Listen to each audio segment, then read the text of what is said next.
कुरान मजीद की इस आयत के अंदर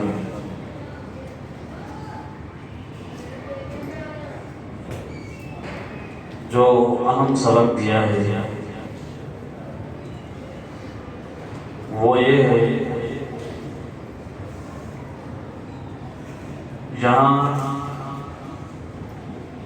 अल्लाह तबारक व तआला ने नबी अलैहिस्सलाम से इस बात को, जो कि क़यामत के दिन पैगम्बर अलैहिस्सलाम अपनी कौम के लिए फरमाएंगे, वक़ाल रसूल या रब्बी इन्ना क़ौमी इत्तख़ज़ू हाज़ा ग़ुलाम महजूरा। और जब रसूल कहेंगे कि या रब, मेरी इस कौम ने कुरान को छोड़ दिया। कुरान को छोड़ना कई तरह से होता है। उसके कई शाखें हैं, कई तरीके हैं। इनमें से एक तरीका कुरान के अंदर मौजूद है कि शिफाउल लिन्नास, ये कुरान लोगों के लिए शिफा है।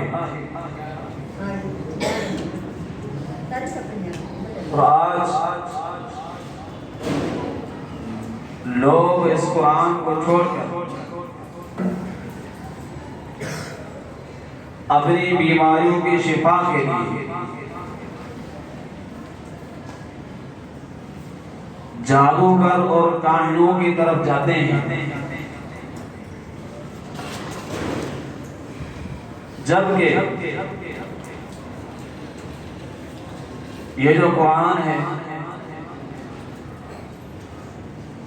ये कुरान कितना पावरफुल है, कितनी इसकी तासीर है और कितना ये असर रखता है।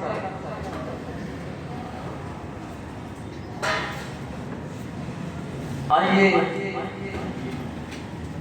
इसकी तासीर कैसी है, उस तासीर की तरफ आते इमामुल अंबिया जनाब मोहम्मद रसूलुल्लाह सल्लल्लाहु अलैहि वसल्लम एक दिन सहाबा कराम के साथ बैठे हुए हैं मजलिस के अंदर। अचानक एक जोरदार आवाज होती है।